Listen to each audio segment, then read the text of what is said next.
ఇప్పుడు రైతుల ఆత్మహత్యల మీద కేంద్రం ఒక రిపోర్టు రిలీజ్ చేసింది.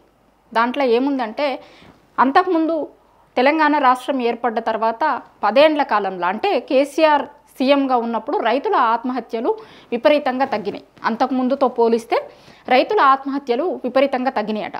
దాని తర్వాత ఏమైంది, ఇప్పుడు ఈ 2 ఏళ్లలో కాంగ్రెస్ అధికారంలోకి వచ్చింది కదా, కాంగ్రెస్ అధికారంలోకి వచ్చిన తర్వాత మళ్ళీ ఈ పరిస్థితులు మొత్తం తారుమారైనాయి. గతంలో తెలంగాణ రాష్ట్రంలో కేసీఆర్ అధికారంలో ఉన్నప్పుడు రైతుల ఆత్మహత్యలు తగ్గినాయి, కానీ ఇప్పుడు 2 ఏళ్లలోనే మళ్ళీ పరిస్థితి మొత్తం తారుమారైంది. ఇది నేను చెప్తుందో ఇంకొకరు చెప్తుందో కాదు, కేంద్రం ఒక రిపోర్ట్ ఇచ్చింది. ఆ కేంద్రం ఇచ్చిన రిపోర్ట్లో ఉంది కేసీఆర్ పాలనలో రైతుల ఆత్మహత్యలు తగ్గినాయి, ఇప్పుడు మళ్ళీ 2 ఏళ్లలో ఆ రైతుల ఆత్మహత్యలు పెరిగినాయి. ఫస్ట్ రిపోర్ట్ ఏందో చూద్దాము, దాంట్లో ఏముంది, దాని తర్వాత ఎందుకు పెరుగుతున్నాయి, అప్పుడు ఎందుకు రైతులు ఆత్మహత్యలు తగ్గినాయి అది కూడా మాట్లాడదాం. ఇప్పుడు ఇది నమస్తే తెలంగాణలో రాసింది ఏంటంటే రైతు బతుకుకు కేసీఆర్ భరోసా, బీఆర్ఎస్ పాలనలో తగ్గిన ఆత్మహత్యలు, తెలంగాణలో 96% కనుమరుగైన బలవన్మరణాలు. 96% నిజంగా చాలా పెద్ద సంఖ్య. ఇది దగ్గర తెలంగాణ వచ్చిన తర్వాత కేసీఆర్ గారు సీఎంగా ఉన్నప్పుడు 96% తగ్గినాయట. కేంద్రం విడుదల చేసిన నివేదిక ఇది. 2015లో 1209 నుంచి 23లో 48కి తగ్గిందట. కాంగ్రెస్ పార్టీ అధికారంలోకి రాగానే పరిస్థితి తారుమారు. 2 ఏళ్లలోనే 700 మందికి పైగా అన్నదాతల ఆత్మహత్యలు. బీఆర్ఎస్ పాలనలో కేసీఆర్ అమలు చేసిన రైతు సంక్షేమ పథకాలు, వ్యవసాయ అనుకూల విధానాల ఫలితంగా తెలంగాణలో అన్నదాతల ఆత్మహత్యలు గణనీయంగా తగ్గినాయి అని నేషనల్ క్రైమ్ రికార్డ్స్ బ్యూరో విడుదల చేసిన రిపోర్ట్లో ఉంది. అన్నదాతల బలవన్మరణాలు తగ్గినాయి. 1209 రైతు ఆత్మహత్యలు నమోదు కాగా 2023 నాటికి 48కి తగ్గిపోయినట్లు ఆ నివేదిక పేర్కొంది. రైతు ఆత్మహత్యలు లేని తెలంగాణ రాష్ట్రాన్ని చూడాలనుకున్న కేసీఆర్ కల సాకారమైంది. ఇందుకు ఆయన పడ్డ కష్టం ఫలించింది, ఆయన ఆశయం నెరవేరింది. 9.5 ఏళ్ల కేసీఆర్ పాలనలో రైతుల ఆత్మహత్యలు 96% తగ్గినాయి. నిజంగా చాలా పెద్ద వార్త ఇది. 96% రైతుల ఆత్మహత్యలు తగ్గడం అనేది. ఎందుకంటే అంతకుముందు తెలంగాణలో రైతుల ఆత్మహత్యలు విపరీతంగా ఉంటుండే. ఎందుకంటే నీళ్లు లేక, పంటలు బండక చాలా విపరీతంగా అప్పుల పాలై రైతులు ఆత్మహత్యలు చేసుకునే పరిస్థితి ఉంటుండే. బోర్లేస్తేరులు ఒక్కొక్కరు ఇప్పుడు మనం చూసినాం చాలా సందర్భాలలో. బోర్ల రామరెడ్డి అని ఒక ఆయన ఉంటాడు, బోర్ల మీద బోర్లేసి ఆయన పేరే బోర్ల రామరెడ్డి అయింది. నీళ్లు లేక పంటలు పండాలంటే పంటలు పండించుకోవడం కోసం రైతులందరూ బోర్ల మీద ఆధారపడాల్సిన పరిస్థితి ఉంటుండే గతంలో. అయితే తెలంగాణ వచ్చిన తర్వాత ఇమ్మీడియట్గా చేసిన పనులలో ఏంది అంటే ఫస్ట్ తాగునీటికి, సాగునీటికి ఇబ్బంది రాకుండా ఏం చేయాలి, ఏం చేస్తే రైతుల ఆత్మహత్యలు తగ్గుతాయి అనేది ఆ రోజున్న ప్రభుత్వానికి ఫస్ట్ ప్రయారిటీగా ఉండే. రైతుల కోసమని వచ్చిందే. కరువు వచ్చినా సరే తెలంగాణకు నీళ్ళు ఇవ్వాలి, రైతులు ఎవ్వరు కూడా ఇబ్బంది పడొద్దు అని కట్టిన ప్రాజెక్టు ఆ రోజు కాళేశ్వరం ప్రాజెక్టు. దాని ఫలితాలు రైతులందరూ కూడా చూసిర్రు.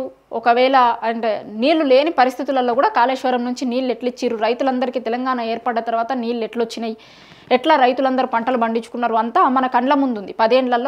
గడిచిన 10 ఏళ్లలో కాళేశ్వరం ప్రాజెక్టుతోని రైతులకి సాగునీళ్ళు ఎట్లొచ్చినాయి, దానివల్ల పంటలు ఎట్లా పండినాయి అనేది. దాంతోపాటు మెయిన్గా రైతు బంధు. ఇప్పుడు రైతులందరూ ఏంది నాట్లు వెయ్యాలి అన్నప్పుడు నుంచన్న పెట్టుబడి సాయం తీసుకొని వచ్చి వేసేది. ఒకవేళ పంట పండకపోతే కనుక మళ్ళీ లాస్ట్లోకి వెళ్ళిపోతారు కదా, లాస్ట్లోకి వెళ్ళిపోగానే అట్లా కూడా రైతుల ఆత్మహత్యలు, పత్తి రైతుల ఆత్మహత్యలు ఇట్లా విపరీతంగా ఉంటుండే.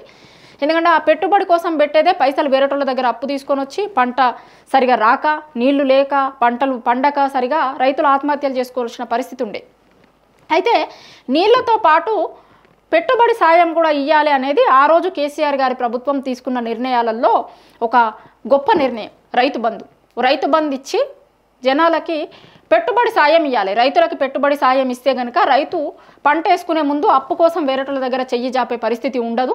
ఆ పెట్టుబడి సాయాన్ని ప్రభుత్వంగా మనమే ఇద్దాం, రైతులు ఎవ్వరు కూడా పంటలు వేసుకునే ముందు అప్పులు చేయాల్సినటువంటి పరిస్థితి ఉండదు అని ఆ రోజు తీసుకొచ్చింది రైతు బంధు.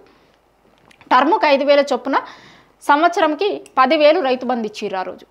అట్లా రైతుల కోసం రకరకాల రైతుల కోసం ఏం చేస్తే మంచిగా ఉంటుంది, ఏం చేయాలి, రైతుల ఆత్మహత్యలు తగ్గించడానికి ఏం చేయాలి అనే ఆలోచనల నుంచి వచ్చినాయే ఆ రోజు రైతులకి నీళ్ళు ఇచ్చుడు కావచ్చు, లేకపోతే రైతు బంధు, రైతులకి ఇంకా రకరకాల సాయాలు చేయడం కావచ్చు. ఇవన్నీ ఆ రోజు గవర్నమెంట్ ఆలోచించి రైతుల ఆత్మహత్యల్ని తగ్గించేందుకు ఏమేమైతే ఉన్నాయో అవన్నీ చేసిర్రు. దానివల్ల తగ్గిన ఆత్మహత్యలు ఇవన్నీ కూడా.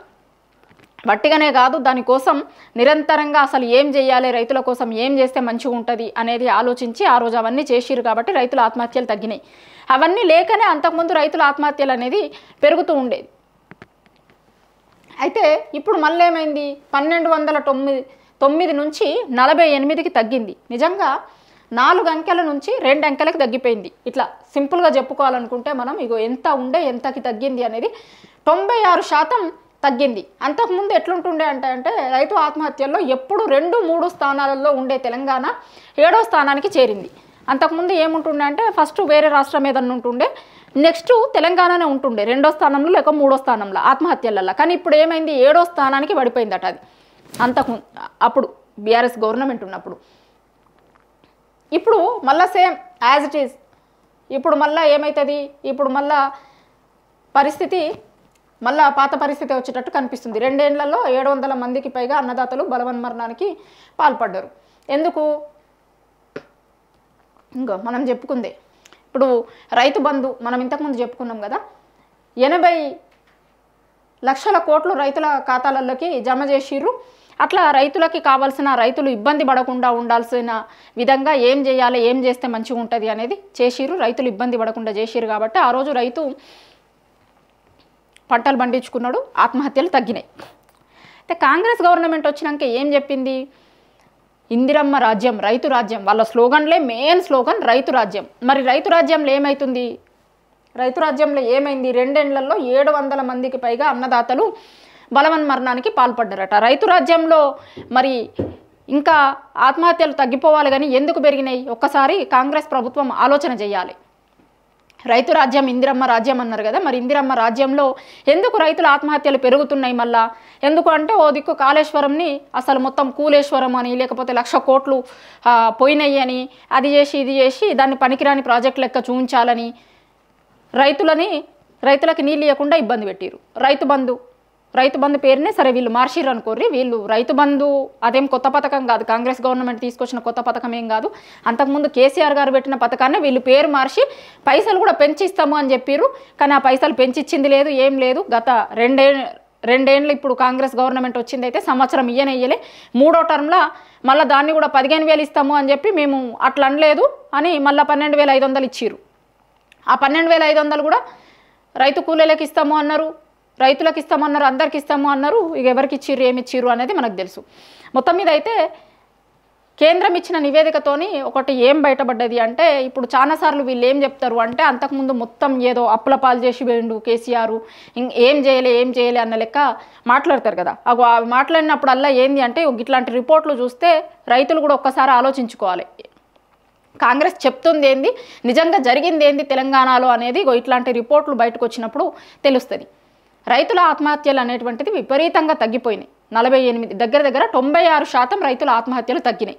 మళ్ళీ కాంగ్రెస్ గవర్నమెంట్ వచ్చినాక యాజ్ ఇట్ ఈజ్ మళ్ళీ రైతుల ఆత్మహత్యలు పెరుగుతూనే ఉన్నాయి. ఎందుకు పెరుగుతున్నాయి, ఏం చేస్తున్నాం, మేము రైతుల సంక్షేమం చేస్తున్నామా నిజంగా లేదా అనేది కాంగ్రెస్ పార్టీ ఒకసారి ఆలోచన చేయాలి. కానీ బీఆర్ఎస్ గవర్నమెంట్ ఉన్నప్పుడైతే రైతుల ఆత్మహత్యలు తగ్గినాయి అనేది వీళ్ళు ఇచ్చినటువంటి రిపోర్ట్ ప్రకారం మనకి కనిపిస్తుంది. చాలా తగ్గింది. దగ్గర 96%కి రైతుల ఆత్మహత్యలు తగ్గినాయి.